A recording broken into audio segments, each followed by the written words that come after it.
This is Raina Campbell, your Chief Dream Driver, and welcome to the No Parking Podcast, where through conversations and discussions with creators like yourself, we'll find interesting approaches to help you take your dreams out of park, put them in drive, and ride towards success.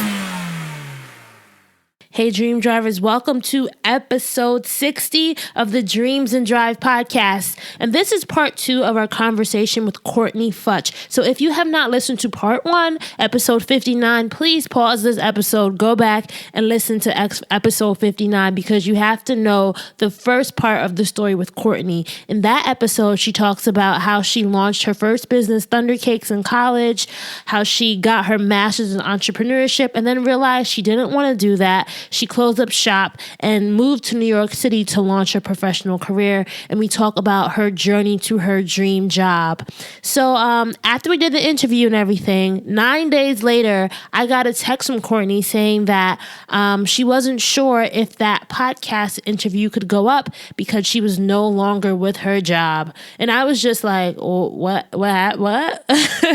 So I said, you know what? You have to come back on and tell the Dream Drivers what happened. So that's what we're going to do now. So this episode is going to be about getting fired and moving on and how Courtnee was able to take what you may think have been a bad situation, getting fired from her dream job, but how she's probably in an even better place now. So I'll let Courtnee tell that part of the story, but you guys will definitely enjoy that. Before we get into the episode, I want to say if you are listening to us on iTunes, SoundCloud, Stitcher, wherever, make sure you press subscribe so that you get every Dreams and Drive notification when a new episode goes live. If you aren't already, make sure to also follow us on social across the board at Dreams and Drive, Facebook, Twitter, Instagram. You can also use the hashtag Dreams and Drives to engage with us. I love getting on social and just talking with you guys, so make sure you are following us on those channels. One thing I want to say is that we now have a resources page on the site, so you can go to dreamsanddrive.com/free and check out some of the resources we have. Right now, I have an ebook up there, and we also have our networking template. So go check those out. You guys, I want to say thank you so much for rocking with me, rocking with the Dreams and Drive. It's been an awesome 60 episodes. Each week just gets better. So for this month, you can catch 2 episodes. Sundays and Wednesdays will be the days that we'll be releasing. So make sure to keep an eye out for that. Remember, if you want to get our show notes, just go to dreamsanddrive.com and click on episode 60. Hope you guys enjoy. Hey, Courtnee. Hi, Raina. So we are back, you guys, Dream Drivers listening in. We are back because we have an update. Since the first time that Courtnee and I chatted, something happened, right? The dream driving story changed. There was a detour. It evolved. You have to take an exit real quick, but you are back on the road, right? You are back on the road, Courtnee. Yes, like Gucci, I am back on road. So last time we spoke, I was in the process of raving about a dream job that I had recently obtained with a company selling fruit purees, and like it was just so much fun, and I was having a really amazing time. And then, well, you know, life happens, and I'm a really big proponent of kind of like stepping out on faith and always being open to new opportunities. So this really interesting thing kind of happened, and it happened in a very short period of time. I think in the matter of like 5 days was a super quick turnaround. So I got fired from the dream job. And the reason why, one, I was one of the youngest people in the company, and I believe that I mentioned that before. Mm-hmm. So I'm 22. The second youngest person in the company was 40. So just to kind of give some perspective there, and just a matter of like age difference and career difference, and some of the longevity there wasn't a place where I was necessarily like a good culture fit for the company. But it wasn't so much that it was reflecting in my work. They were just looking for somebody with more outside sales experience, which ultimately was never a part of my resume. I never tried to push it that way and make it seem like that was the case. But in the middle of me kind of being in this role, I think we realized some of the challenges for this particular brand, which is an amazing brand, but is also hard to sell in the US just because it's very, very expensive. I think it's still the most amazing, but it's an expensive product to attempt to sell in the US market. And ultimately, I think you need somebody with a little bit more hard-hitting negotiating experience in order to be able to kind of drive that value home. Ultimately, that wasn't something that I had. So like, I couldn't be super offended when they called me in to fire me. So how did that firing go? Like, were they nice about it? Were you taken aback? Like, were you surprised? Girl, I was taken all the way aback. I was entirely shocked. I was flabbergasted. And here's why. So the 24 hours preceding were actually pretty interesting. And I was recovering from a cold. I was slowly but surely getting back into the field. And being out in the field means like running around New York City and like demoing with clients like hotels and restaurants and things of that nature. So I was kind of like getting back into the swing of that after recovering from a cold.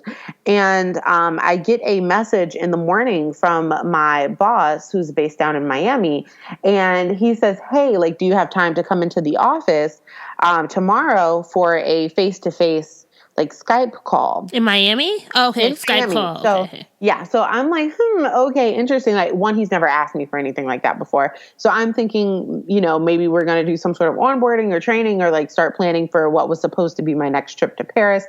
And all these ideas started running through my mind. I'm like, okay, like my sales have been good. They've been the strongest that the company has ever had for this brand.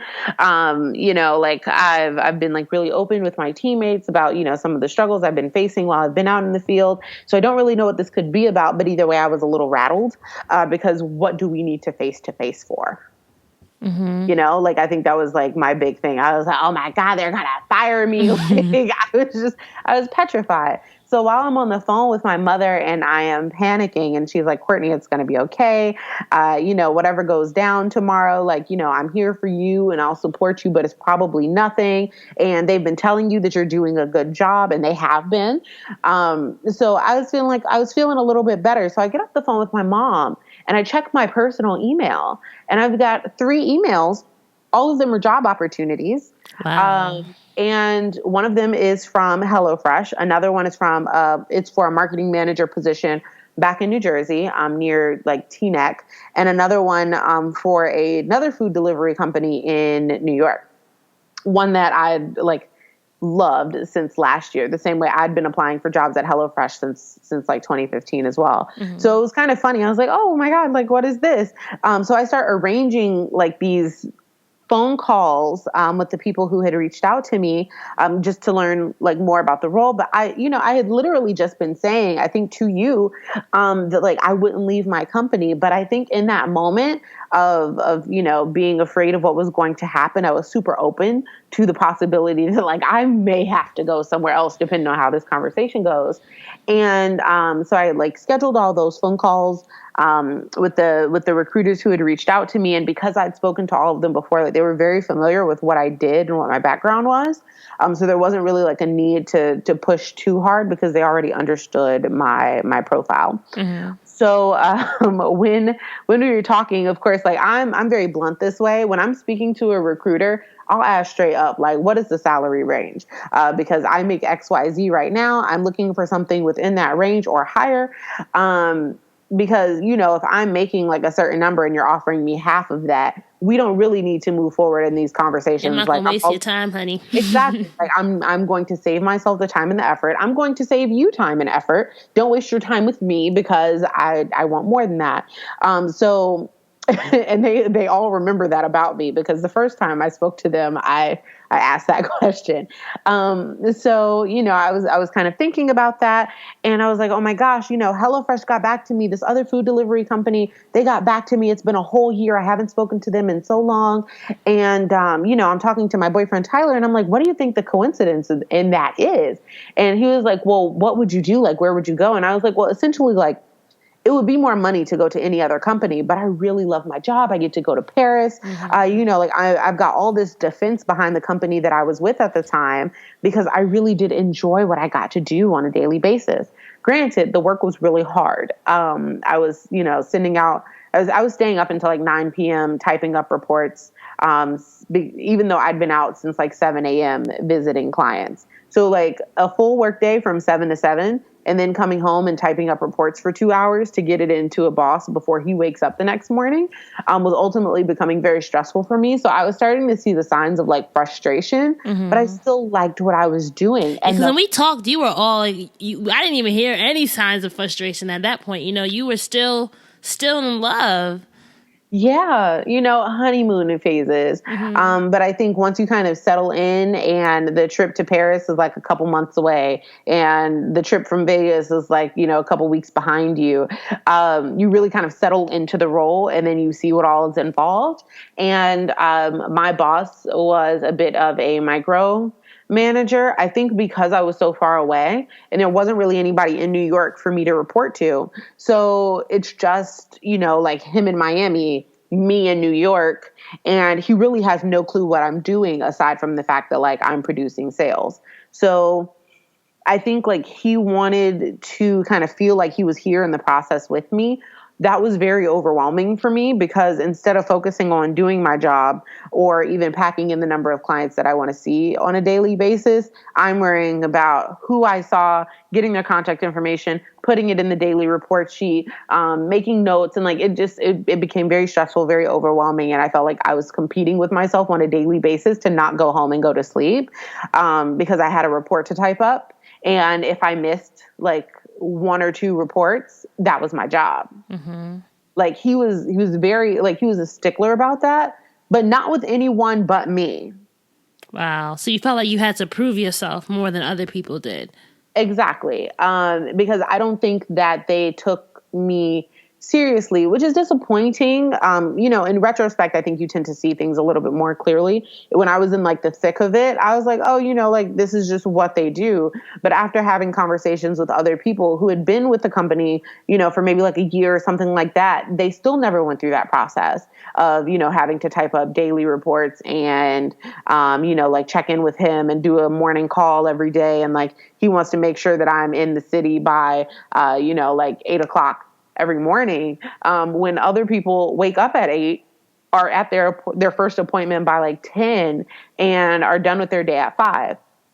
Wow. So I didn't realize that like there was a difference in treatment until I started talking to other people about it. And when I did, I was like, that was like a day or two after you and I had spoken.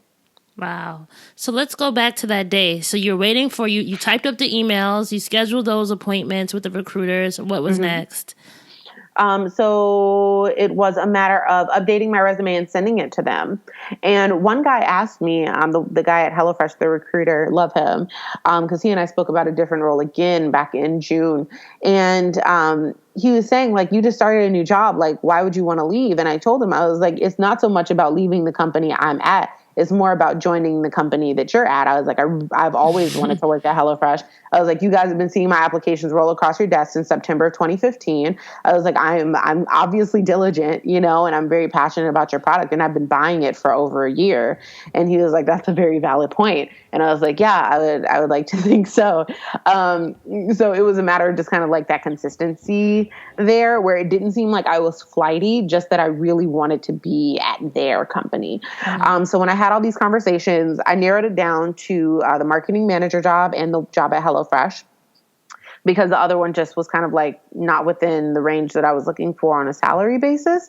And so now it was like down to those two. And mind you, all of this is like the week before Thanksgiving break. So, setting everything up and like in the process of scheduling all of my phone interviews and like then in-person interviews, I go to work the next day. I go into the office when I'm supposed to be out in the field. Now, here's the thing that buttered my toast about this situation. I emailed my boss after he said, like, hey, come into the office. Let's talk tomorrow. I asked him if I should keep my appointments for the latter half of the day. You want me to come in the morning? That's fine. But I have appointments scheduled, and they were like some big ones. So I asked, should I keep them? He said yes. So I'm like, great. They're not firing me. They're not, but like in my head, you have that like the little pep talk with yourself. Yeah. Like, oh no, they're not gonna fire me because I got appointments and I'm doing this and I'm about doing to get that. a promotion, actually. Exactly. I was like, ooh, like we're gonna plan my trip to Paris or something. Like we're working something out here, and this is gonna benefit me greatly. And I walk into the office. We're all sitting there, and then I tell him like, oh, okay, my boss is gonna be calling me at 9:00, and he was like, oh, okay, like you can do it in my office. I'm like, that's weird because why not do it in mine? I got a camera. Like, what's going on here? So I'm starting to get nervous again. And 9:00 rolls around. I sit down with, this guy in New Jersey behind his desk. And like, we pull up Skype and we're talking to my boss. And I'm like, hey, how's it going? And he's like, he doesn't even respond to how he's doing. He just says, so this is an unfortunate conversation that we have to have today. And I'm just like, I felt my heart drop. He was like, wow. He was like, I just wanted to let you know that like, as of today, we've decided to terminate your employment with, XYZ company. And I didn't even let him finish everything that he had to say. I was like, but why? Like, I don't understand. I had questions. And he was like, well, like it's within the 90-day, like probationary period. I was like, I was under the impression that I was doing a great job. I was like, you changed the job description within the first month of my having started here from business development, which was supposed to be national and corporate, to outside sales, visiting, like private clubs and restaurants in New York. And I've had no issue doing that. I was like, I've tripled your sales within 1 month of being here. Like you've never had progress like this before. I was like, I don't understand what you would need from me or why you're firing me. This just doesn't make sense. And what ticked me off is that there was no answer. He was just like, we're just looking for someone with more outside sales experience. And that to me was absolute BS. But instead, I kind of held my tongue and I was like, okay, like I respect your decision. I waited till he got off the phone. I looked at the guy and I was like, did you know about this? And he was like, Courtnee, I'm as shocked as you are. Mind you, there are only so many directors in our company where, like one, why are we having this meeting? Two, how didn't you know that this is what this was going to be about if we're doing this and in your office? And he wanted to be in his office too, or by his computer instead of yours. So I'm like, so you absolutely did know. And I was like, don't BS with me.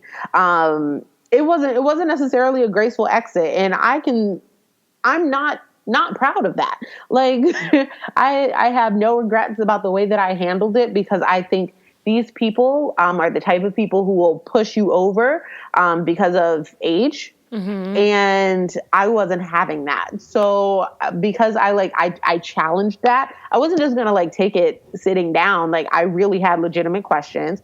And I was going to defend like my execution of that role. Mm-hmm. Because for what the role was supposed to be and then what it ultimately ended up changing into, I think I did a very good job. And because I'm being told by people at all levels of the company that I'm doing a phenomenal job, I'm under the impression that I'm doing a phenomenal job just based on what I've been told. Like I have no reason to think otherwise. So I walked out crying. You had to leave the same day? I had to leave right then.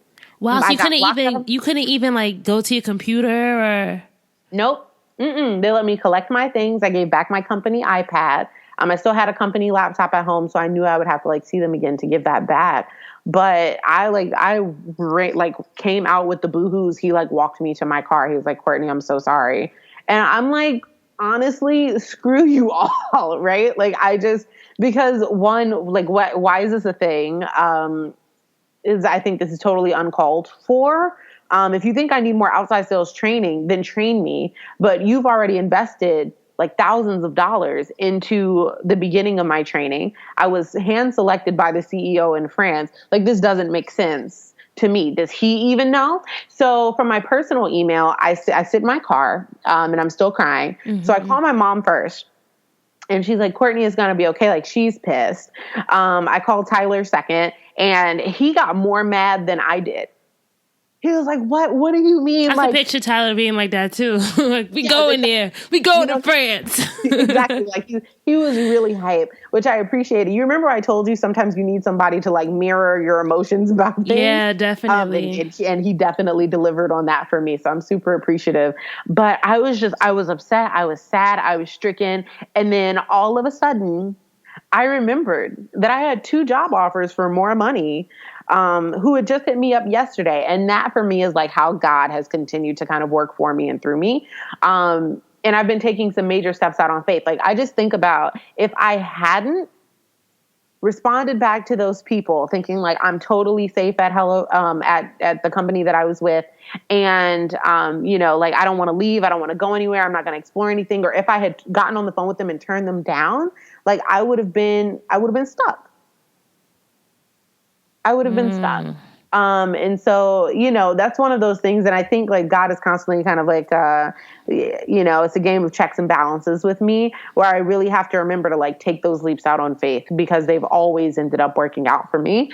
And I'm just like so grateful for that. So the next day I have my phone interview. So like this is Wednesday, I have my call. Thursday I get fired. And then Friday I have my first phone interview with HelloFresh. And this is all like right before Thanksgiving week, right? So everybody's like leaving the office and everything. And I was able to like catch him the day before he left for his flight to Wisconsin, the guy who ultimately ended up hiring me. And, like we spoke for like 30 minutes laughing and talking over the phone. And then, like I moved through to the next round of interviews. And that was the Tuesday before Thanksgiving. The Monday after Thanksgiving, I had the job. Wow. So it was a really amazing experience. And when I tell you that now it's like $15,000 more and a bonus.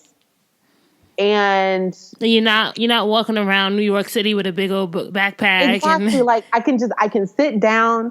This is a product that like I'm passionate about talking to people about because I've been promoting HelloFresh for like a really long time. I'm a huge fan of the meal kit. You're promoting them right now. Exactly. Like they're an amazing company to work for, one. And it's super cool. It's like a funky layout, everybody, I belong to the procurement team. I'm supplier partnerships. So like, it was like a dream thing, the way that it happened. And, this kind of reminds me of like, you think you know what your dreams are, right? But you don't necessarily know until you like fully settle into them. And I think I was wrapped up in, that first job was a dream job. It absolutely was a dream job. And that dream job helped me get to a more dreamy job. And this is, I think, where I could actively like spend the next couple of years of my life, because I'm working around people who are a little bit younger and kind of understand me and, what I'm able to bring to the table. There's a whole heck of a lot more diversity in thought, diversity in experience. One of the analysts on my team, it now works in food, but she used to work at L'Oreal as a like fashion supply chain analyst. Very interesting background. Like all of us come from so many different places. And like, I'm just glad that I'm finally able to kind of like put this food use to good use and be able to talk about these products that I'm like super passionate about and still getting to interact with gourmet brands. Cause I'm like a bougie foodie. So, I'm getting to talk to like the Sabatino Tartuffes of the world who sell like the most amazing truffles and, the guitar chocolates and the Choco Loves and like all these really cool brands, and then finding ways to incorporate them into the HelloFresh brand as well. So it's so much better. And like, I was just so certain that I wanted to be at Swiss Chalet, and then God redirected me and he was like, no, my child, here's where you belong. And it was just so destined. And I felt it in my heart. I was like, it has to be it. So I'm super grateful actually to my last company for firing me when they did. Because I don't know if that's a leap of faith I would have taken if, I didn't have to jump. Yeah, sometimes you got to be pushed. Exactly. Sometimes you have to be pushed in order to... They pushed me. What did you say? They pushed me. Do you still feel... I don't want to say you were bitter before, but what peace of mind or what mind state do you have towards them now? Like now that it's been a few months out since that experience, do you still feel like, I don't want to lead you with this question, but just like, how do you feel about the whole experience now looking back? I'm grateful. And I called them, and so I'm petty. All right. I'm waiting. I would not call myself bitter, but I'm definitely petty. And it's like a positive kind of pettiness. Like, oh, you thought you were going to stop me. Let me show you what my God will do. So, now that I'm at HelloFresh, the whole part of my role, right? My whole job is to look for suppliers of of products that we use to go inside of our meal kits. So I worked at a company that is a supplier for stuff like this, which is, to me, the most hilarious thing. Like, you gotta love the serendipity in it. And, like, my second week, I called them and I was like, hey, I'm at HelloFresh now. He was like, wow, you found a job pretty quickly. I was like, I called the day before you fired me. But I just wanted to let you know that I'm here now and I'm in this role. And one of your competitors is here, but I would love it if your product was here because I know it's an amazing product. He was like, wow, Courtney, that's very big of you. I was like, it has nothing to do with you guys as a company and everything to do with the products you sell. Wow. And how did he take that? Like, what was it? I was like, just understand that. I was like, this has nothing to do with you. You guys don't deserve this. This is about the product. And he was like, oh, okay. And I was like, yep. So, if you would like to work with us, these are the terms and conditions. And bringing that into like my job, my first week there, my second week, was a really big deal, one for me. And obviously it's great for them too. Like, it's also beneficial for them as well, because now you're selling product that you weren't selling before. And I opened the door for you to be able to do that. And I think it's cool that way because now I'm selling even more and I'm not even with your company now.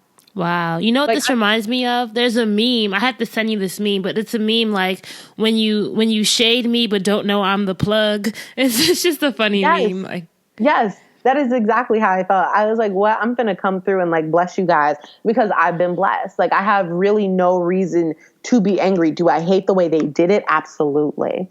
I can see why because there are a lot of complaints from previous employees about like how they've been treated or how they've been fired. And ultimately, long term, I think there's a lawsuit on their hands somewhere, but it won't be me bringing it because I'm good.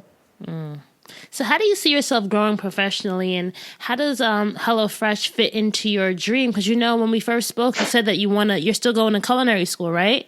I am. I actually just got in yesterday. Oh, wait. Congratulations. Yes. Thank you. I'm super excited about it. So I think the way HelloFresh is kind of going to play into long-term career, because I want my restaurant. I think I've spoken with you about that. Yeah. And, like Chef Courtney is ultimately the only title that matters to me at this point. So what's great about this company is we are all passionate about food, but just in different ways. We're all very knowledgeable about food and in different ways. So in my interview with my hiring manager, I told him, I was like, hey, in 2018, I'm starting culinary school. It'll be part-time. Like, it's in the evenings. It won't interfere with this role at all. But I was like, ultimately, I would love to like lead the culinary team here. Wow. That's like long-term, but short-term goals. Because I think it's attainable. I wouldn't call it easy to do, but I think I work very closely with the culinary team now in the role that I'm in. And we have several conversations about food. And once I am, certified to participate, I'll be able to and kind of work like as a cross bridge between procurement and culinary. So that's something that I'm super excited about, because now I get to kind of take like my love of culinary and apply it to a situation where I'm doing it from 9 to 6. Because, any chef will tell you the hours are crazy. And that was something I wasn't excited about. You could even have your own channel. You could be like the on staff, HelloFresh brand ambassador, culinary head. Start, using other people's resources to start building the foundations for your channel eventually, or your network eventually. You got this, Courtney. I think long term, like that definitely is the goal. And they're just such a supportive team, and like everybody just wears so many different hats. And I think we support each other's other hats. Like, we just all do so much. And I've never felt like persecuted Granted, I've only been there for like a month and like a week. But in that time, like I've never felt ridiculous for sharing my dreams with the people that I work with, because all of our dreams are just that big. Wow. So I think like this is really a space where I can kind of like develop and grow and take risks and, you know, like move around a bit in departments. But in a couple of months, we're hiring somebody to take my place and I'll move to management. So, you know, and we kind of made that decision like after 3 weeks of me being there. Wow. And he was like, I like the way you move. Like I handle deals now on my own. I go to him for counsel, but that was not how this is supposed to work. Like it kind of started off with like me just, you know, like I was kind of like under him, and then, you know, like he would handle like the deals. Now I handle deals because customers are asking to work with me. And I feel really honored that he kind of like vested that in me. But that's what I was doing in my last job. That's what I was doing with Thunder Cakes. That's what, you know, like that's just, it's kind of what I do. Like I just like building relationships with people and kind of having those meetings and explaining like value add to them. Mm-hmm. So, to be entrusted with that is super huge for me. And, you know, I don't want to let him down, and I feel like I won't. I really like what I do. And like, I'm excited about going to work every day. So fill in the blank here, Courtney. When plans change, what? You change too. I feel like it's your dreams, you know, being flexible about those. Like, don't negotiate with your dreams, but be flexible about your methods. Well, that's going to be a tweetable. Be flexible. Don't negotiate with your dreams, but be flexible with your methods. Mm-hmm. And if you think, you know, if you have to think about this whole experience from the first time we talked up until now, what do you think has been the biggest lesson that you've really learned about yourself, about Courtnee Futch? I think my life's trajectory is about taking big leaps of faith, saying yes when I think it's going to benefit me, saying no when I just know for sure, like I feel it in my gut that this won't be helpful for me, and not being afraid to walk away, because sometimes walking away means walking towards something. That's such a good imagery. Sometimes walking away means walking towards something. And, you know, to close out, Courtney, I want to ask you this. Like, what's something, you know, because I feel like with any new position, there must be something that you're nervous about or something that's challenging. What's that thing now that you're really facing, that you're really working on to become an even better Courtney? Like in my job? Yeah, or it could be in your life now, being that, you know, last time we talked was a few months ago. So maybe just things that you're really learning about yourself now.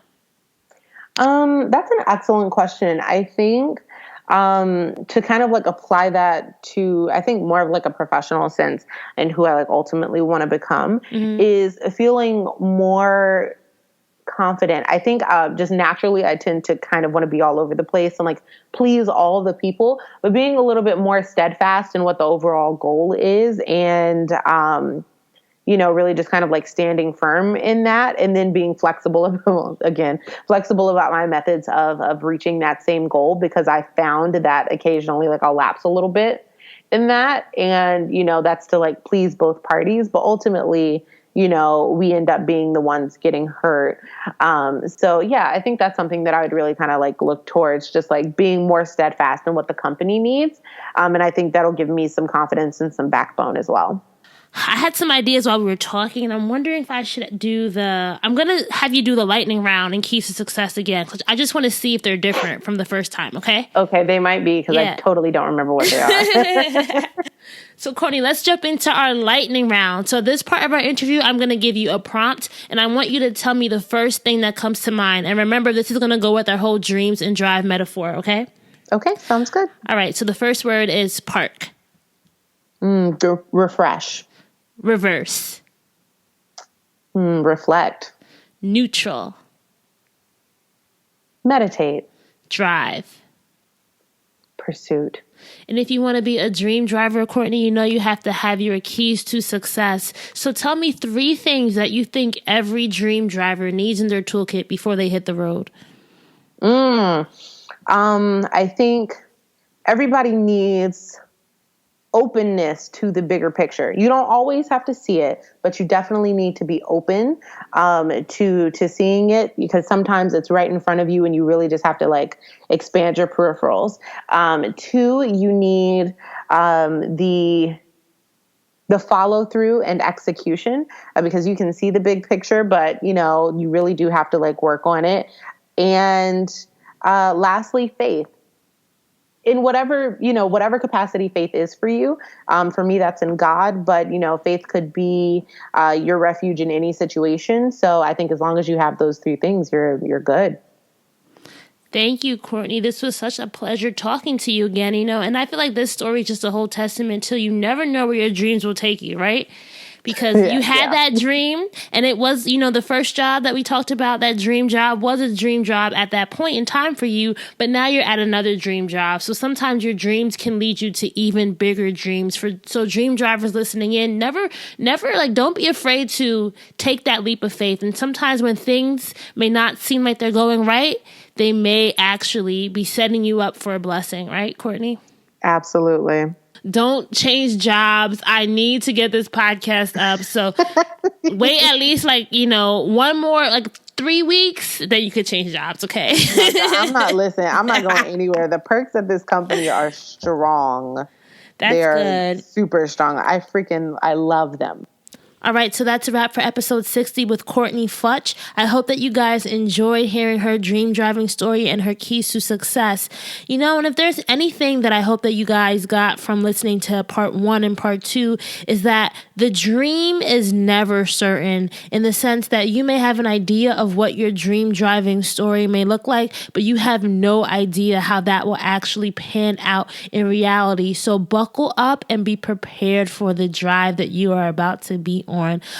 For me, Courtney's story was just so inspiring, just because she was always hustling and she did not allow a setback to really set her back. For anyone out there who feels like things aren't going your way, I just want to say, keep on persevering, keep on keeping on, keep on believing in yourself, because you do not know what is behind the next door. So just keep on keeping on, keep dreaming, keep driving. Remember to follow us on social at Dreams and Drive. You can also use the hashtag Dreams and Drive to engage, tag your own posts, tag your stories. I would love to go in and share those with our community.